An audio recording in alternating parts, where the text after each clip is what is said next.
Então, nessa ação penal 505.49.32.38, continuado o depoimento do senhor Antônio Palocci Filho, ainda continuado as perguntas do juízo.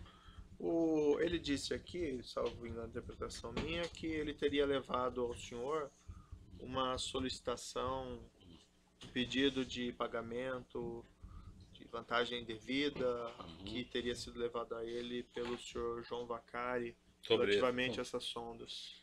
Tá. Isso aconteceu mesmo? Não acredito que não.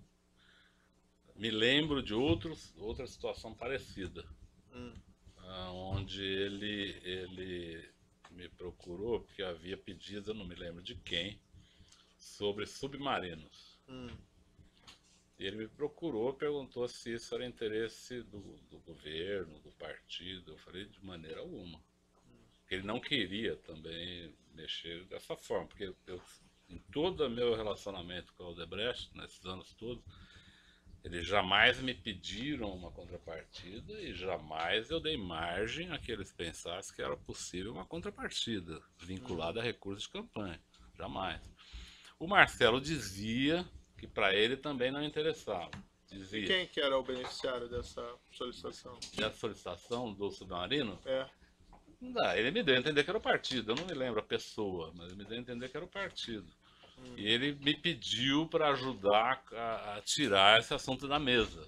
Eu falei, ó, com a maior satisfação eu faço isso, porque eu sou absolutamente contra qualquer contribuição vinculada a projeto. Principalmente esse era um projeto internacional, com efeitos complicadíssimos. Inclusive saiu uma matéria recentemente na televisão, toda recortada sobre isso, em que ele fala que ele pediu meu apoio para não fazer pagamento, e ali está parecendo que ele fez o pagamento. E o que o senhor fez daí?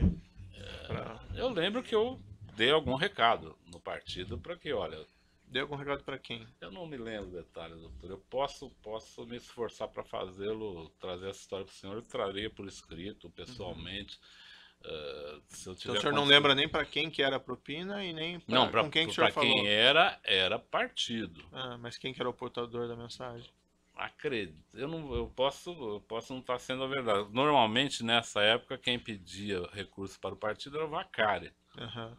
Não tinha outra pessoa pedindo nessa época. E o Marcelo me procurou e falou, olha, tem um pedido aqui vinculado ao projeto do submarino. Sim. E eu não gostaria de trabalhar assim. Eu falei, não, você não gostaria e eu não aceito, em nome de governo, de PT, de quem quer que seja, que isso aconteça. Se acontecer, eu me coloco absolutamente fora dessa questão, porque você sabe que é assim.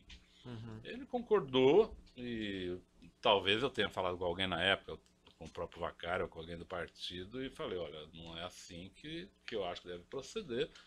Isso não foi a única vez que aconteceu. Algumas vezes aparecia coisa assim, vinculada a projetos. Eu sempre disse ao Marcelo, algumas vezes falei com ele de maneira muito, muito insistente, de que, porque ele não gostava, mas me dizia a eles que em situações, às vezes, tinha situações que eram difíceis. Eu falei, olha, faça o difícil, mas faça direito. Porque uma coisa, uma grande empresa, com naturalidade, contribuir com uma campanha. E quem que era normalmente o portador dessas solicitações de pagamentos ao senhor, ao grupo Odebrecht? Normalmente, quando era vinculado de campanha, vinculado a projeto, nunca vieram a mim, foram a ele. Sim, mas quem que levava isso a ele? Normalmente tesoureiro do partido da época. Vacari, mais alguém? Não lembro de outro caso. Nesse caso das sondas, também era o Vacari o tesoureiro, mas eu não me lembro do fato. Eu me lembro do fato do submarino, eu me lembro. O senhor pode esclarecer, o senhor conhece o João José Carlos Ferraz? Conheço. Tem alguma... Desculpe, João Carlos Ferraz. Tá. Qual a sua relação com ele? O João Carlos Ferraz, eu conheci... Eu não sei se eu conheci ele antes de ser presidente da SET Brasil. Eu lembro que eu conheci depois, ele me procurou e pediu para falar comigo, eu recebi, eu sabia o que ele fazia, tudo. E eu entendi, quando ele me procurou, que ele queria ampliar o relacionamento político dele. Não pediu consultoria, não pediu nada, me pediu muitas opiniões, me relatou como era a SET Brasil, não conhecia, não entendia muito de como eram essas contratações. Ele me explicou na época como era, já estavam as contratações feitas. E ele foi me pedir assim, para ajudar a ampliar os contatos políticos dele. Entendi que ele queria falar com o presidente Lula, com a presidente Dilma.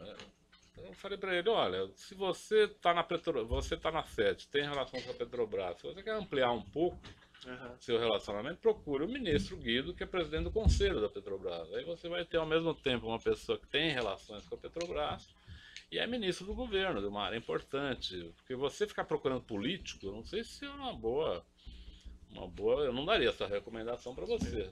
Chegou a tratar com ele dos assuntos relativos às sondas, contratação? Não. No princípio seriam as questões do juízo, eu passo ao Ministério Público. Sem perguntas. E o assento de acusação tem questões? Os demais defensores... Tem a pergunta, senhor. Tem pergunta, assento de acusação? Sim. Pode alcançar o microfone, por gentileza?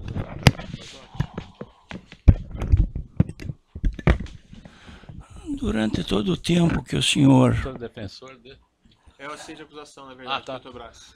Durante todo o tempo que o senhor exerceu os cargos públicos que referiu e de deputado também, o senhor soube de alguma doação feita pela Odebrecht com a reciprocidade de algum projeto de interesse da empresa? Da empresa Petrobras? Sim, não, interesse da Odebrecht. Da Odebrecht? É, alguma doação? Alguma doação? Sim, alguma doação que tivesse como contraprestação. Doação eleitoral. É. Que fosse contraprestação a um serviço prestado. Não, ou a um apoio político. O apoio do governo. Tá. Projeto do governo. Tá. Não, eu nunca soube. Em relação à Petrobras, menos ainda. Não é Petrobras. Em geral. O governo, em geral, nunca soube da chamada contrapartida. Acho que é esse ponto que o senhor quer. É uma vantagem, né, para a empresa. Nunca assim, vi discussões nesses termos. Certo. Soube agora. Sim. Lendo o que está acontecendo, os depoimentos, tudo, mas nunca tive contato com esse tipo de coisa. A segunda e nunca me foi solicitado por nenhum membro da Odebrecht nenhum apoio com promessa de contrapartida também. Eu nunca ofereci, nunca fui solicitado. Por exemplo, Marcelo, assim, não preciso dizer o quanto se falava em contrapartidas no Congresso Nacional sobre a MP 460. Era uma coisa... Quando eu lhe digo que um assessor liga para o seu chefe e diz: estou aqui com o deputado Palocci, ele vai votar, quando eu acabei de falar que não, você imagina o interesse que está em torno disso, né? Então, isso aconteceu intensamente no Congresso Nacional. Agora, jamais eu recebi da Odebrecht qualquer pedido ou ofereci para a Odebrecht qualquer contrapartida em situação vinculada à Petrobras ou não vinculada à Petrobras. E nesse projeto específico, 460, eu votei contra, mesmo sabendo da importância que ele tinha financeira. Aqui a questão era defender o erário público, o Tesouro Nacional e não interesses privados. Agora, considerando, última pergunta, considerando a sua experiência parlamentar e política, qual é a razão em si das doações? Eleitorais? Por quê? Por que as empresas fazem a doação eleitoral?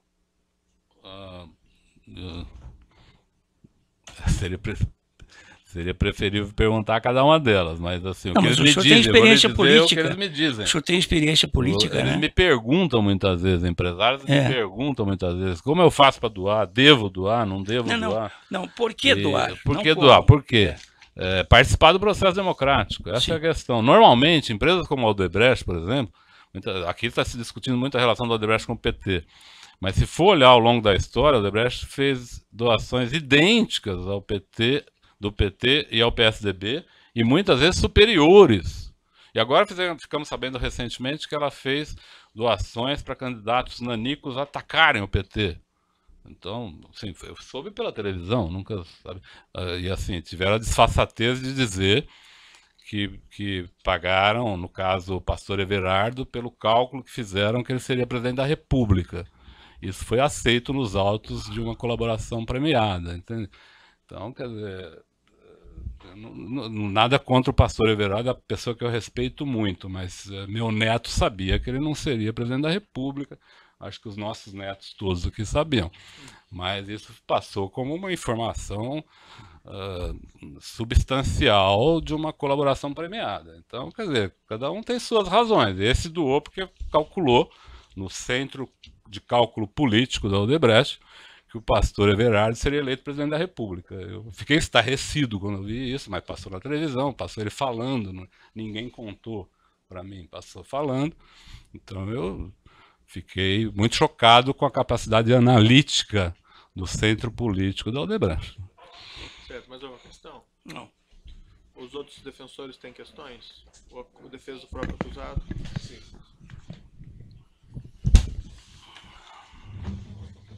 Doutor Antônio Palocci, o senhor se referiu aí no seu interrogatório à cerimônia de diplomação Sim. da presidente Dilma Rousseff na sede do Do TSE. Tribunal Superior Eleitoral. E o senhor disse que, enfim, Marcelo registrou no e-mail que o italiano não estava presente. Dá-se que depois desta cerimônia solene, desta cerimônia formal, houve um coquetel. Isso é certo? É certo.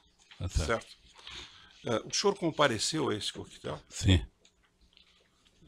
Quantas pessoas? Era um evento Um pouco maior que esse evento. Mas as No pessoas... coquetel, menos chato, as pessoas vão mais...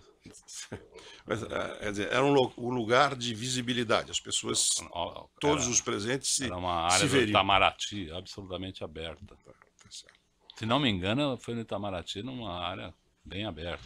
O senhor teve qualquer interferência num suposto pagamento realizado em favor do senhor João Santana e da senhora Mônica Moura como remuneração por serviços prestados, serviços de marketing prestados em favor da campanha? O senhor interferiu nesse pagamento? Não, eu nunca interferi em pagamentos, na verdade, porque aí seria uma ação indevida minha dentro de uma equipe de pessoas companheiras. O que eu fiz foi ajudar quando foi solicitado.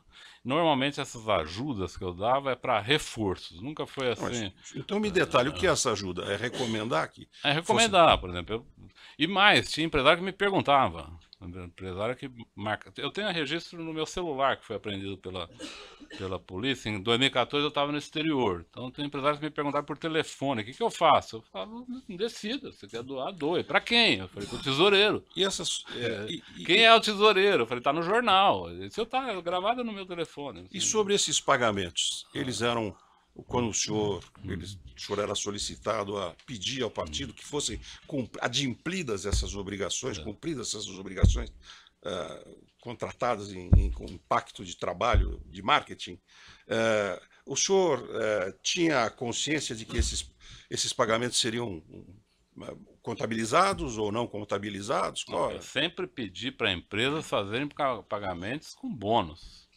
Quer dizer, não tinha motivo, para mim, não tinha motivo de pedir ou de entender que uma empresa precisasse fazer pagamentos não contabilizados. Mas eu preciso aqui dizer a verdade, doutora. O senhor sabe que nas campanhas eleitorais do Brasil existia pagamentos contabilizados de forma generalizada. Isso é uma coisa que existia. Eu não vou ser hipócrita, eu não vou ser hipócrita e dizer que nunca vi, não sabia. Soube de algumas ocasiões em que houve pagamento não contabilizado. O senhor perguntou, desculpa. Partido dos Trabalhadores? Eu digo de todos os partidos, ou pelo menos dos grandes partidos, isso é uma situação mais do que óbvia. E por que isso? E conhecida por todos. E por quê? Quem que optava... segundo essas informações que o senhor recebeu, quem é que optava por esta forma de recebimento?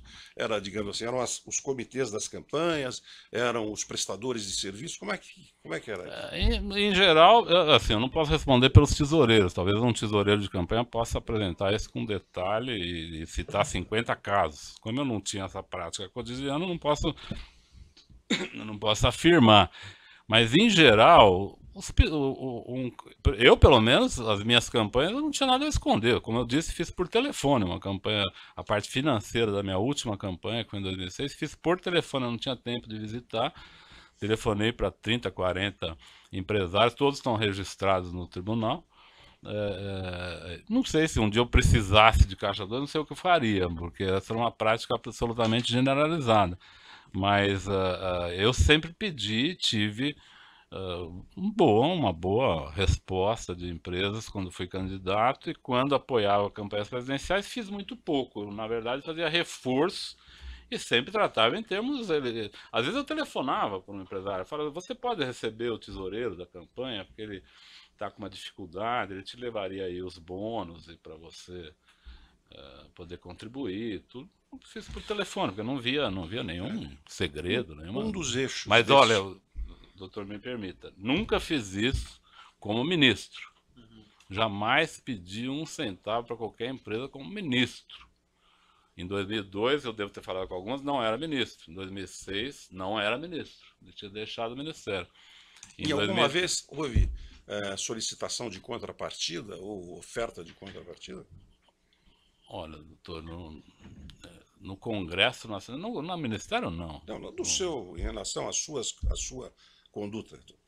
Eu pedindo? Não, eu acho que contrapartida é corrupção, tem nome bem definido. Né?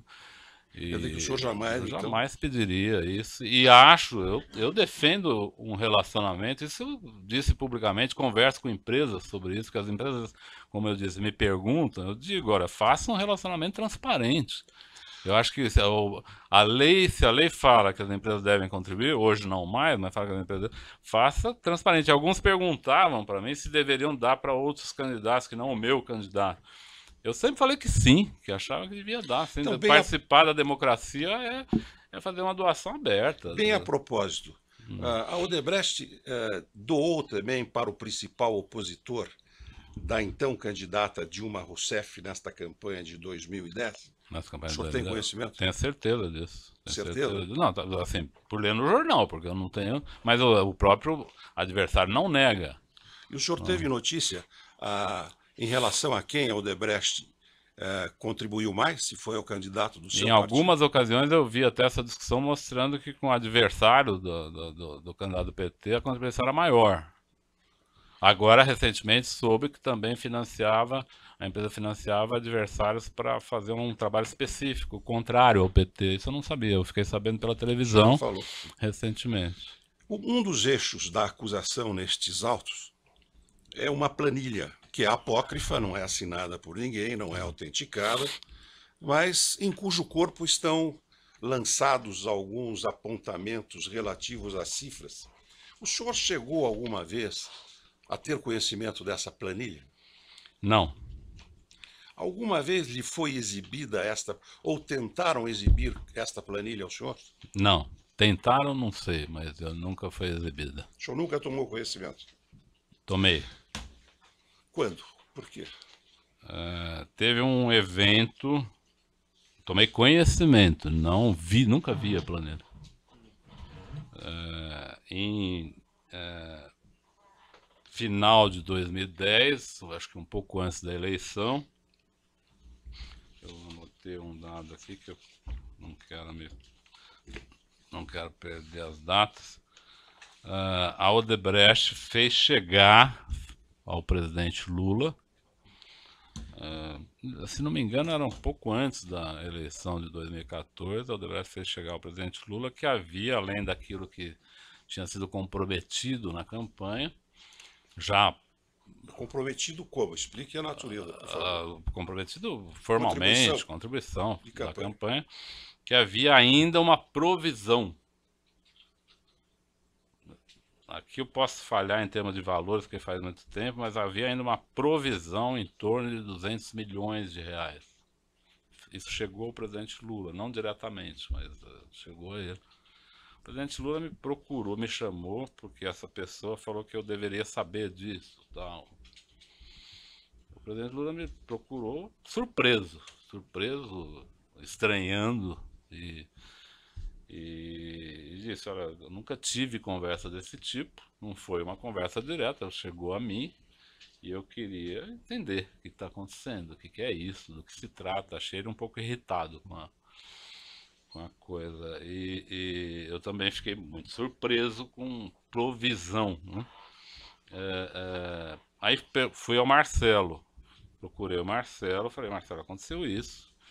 Eu conheço a empresa há mais de 10 anos, jamais tratamos a relação do governo com a empresa a partir de provisões.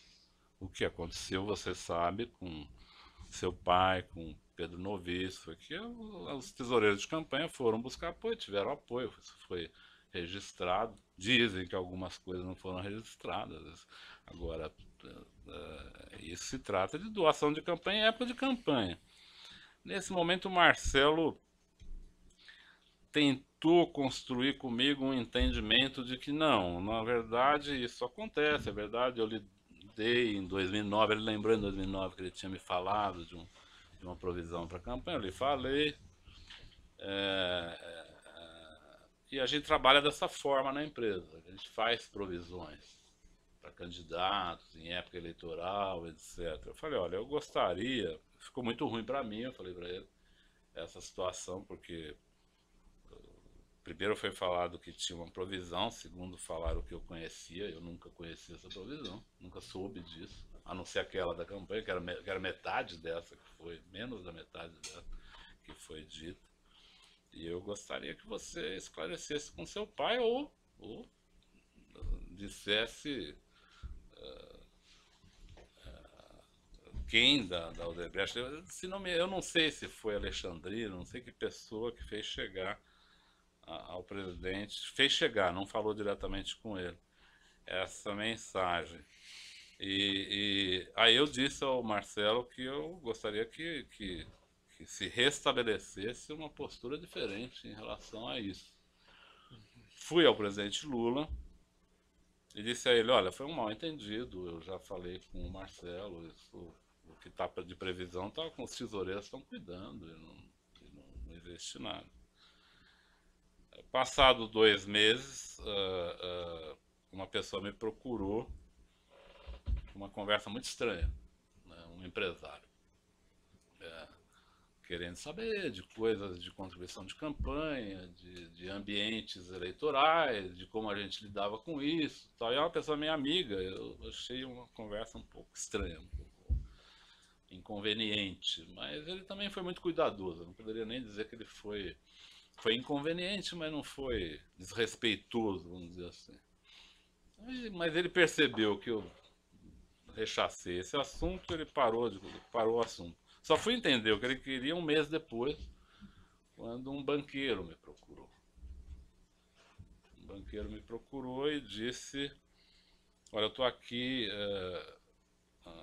mandatado por uma pessoa do governo, e eu quero dizer que eu vou cuidar das coisas relativas a financiamento de campanha, a reservas, né? A palavra a provisões, vê a mesma palavra lá de trás, a provisões, tá? Então eu queria saber se você pode me ajudar nisso. Eu falei, olha, a presidente Dilma sabe que você era um lugar público. E essa pessoa também era meio conhecida, eu recebi, achando que era um assunto completamente... Mas desculpa, o que isso tem a ver com o grupo Odebrecht? Eu vou chegar lá, mais 30 segundos. Ah, desculpe. E aí, essa pessoa foi direto. Falou, eu perguntei se a presidente Dilma sabe que você está aqui, ele falou não. Mas eu estou aqui em nome de uma autoridade de primeiro escalão do governo, eu pediria ao senhor não declinar o nome nesse momento, mas se o senhor quiser em sigilo, eu lhe falo a hora que o senhor quiser. E eu prefiro não dizer porque essa audiência é pública. Nem o nome da pessoa também que me procurou, porque eu não quero causar mal-estar onde não é necessário, mas fico à disposição de Vossa Excelência no momento que o senhor achar adequado. Pode ser, inclusive, depois dessa audiência. Em sigilo, eu lhe falo o que o senhor quiser. Sei. Essa pessoa disse que iria cuidar desses recursos. E até aí era muito estranho, mas falei, tudo bem, cuide dos recursos. Não sei se você tem essa autorização, não sei como funciona isso. Ele estranhou, ele achou que eu ia dar a ele um monte de dados, de situações, ele estranhou. Eu falei, não tenho nada para lhe informar. Aí ele entrou no assunto provisões do Odebrecht. Ele falou, não, pelo que eu sei, existe uma provisão do Odebrecht, voltando àquela história. E que eu acho que se você falasse com o Odebrecht, a gente poderia capitalizar esse recurso, e não sei o quê. Eu falei, olha, eu acho que quem te informou errado. Eu nunca ouvi falar em provisão do Odebrecht. A Odebrecht é uma empresa que contribui, você pode ir no TSE e ver, etc. Eu não conheço provisão do Odebrecht. Mas se você é uma grande personalidade do meio financeiro, se você procurar o Odebrecht, eles vão te esclarecer isso com facilidade. Não precisa de mim, eu não tenho nada a ver com isso, eu não conheço esse assunto. Bom, e esse assunto deu muita cria, inclusive nos assuntos relacionados à Lava Jato. Mas, de novo, peço licença ao senhor. O senhor tem o direito constitucional de omitir o que o senhor quiser. Não, só peço o direito ao senhor de não ficar declinando nomes numa direito situação que o senhor decide se lhe interessa ou não, e eu me prontifico a lhe falar tudo, todos os nomes, situações, tudo, ou a quem o senhor determinar. Não quero ocupar sua agenda, que deve ser bastante ocupada. E porque isso tem desdobramentos importantes, inclusive em relação ao Odebrecht. Essa questão, tem mais questões? Tem. Ou vocês terminaram essa resposta? As respostas eu terminei, mas Ok. O senhor também mencionou aí uma das grandes empresas de comunicação. O senhor pode explicar por que essa referência? O que tem a ver com a Odebrecht? Não tem a ver com a Odebrecht. Na verdade, o que eu disse é assim, olhando o cenário de hoje, parece que vários governos, não só o governo que eu participei, todos os governos, parece que só trabalham em função da empresa Odebrecht. E o que eu procurei demonstrar é que o primeiro problema que tive quando sentei na cadeira de ministro da Fazenda foi o setor da construção civil, que estava em queda de 7% num período de crise. Então nós fizemos uma legislação específica para o setor de incorporação imobiliária. O senhor sabe que o empresário da construção civil, se o senhor mostrasse uma nota fiscal para ele, ele ia perguntar se era de comer ou de beber, né? Até recentemente. O setor de frigorífico e setor de construção civil... Mas assim, acho que tem que ficar na questão da Odebrecht. Eu vou chegar lá só para fazer um comparativo. Então nós fizemos um projeto, como fazer para formalizar a construção civil, dar apoio a eles e ao mesmo tempo ter recursos para o governo. Eu procurei saber os custos incorridos em sonegação fiscal, porque a sonegação era brutal nessa época. E uma consultoria me informou, estudou e me informou que o custo da sonegação nesse setor era de 7%. Então nós reduzimos o tributo das obras de construção civil a 7%, de forma que a partir de 2004 só não paga tributos na construção civil quem for sonegador contumaz por doença. Tá, eu vou interromper pelo tamanho do áudio e a gente já volta. Tá.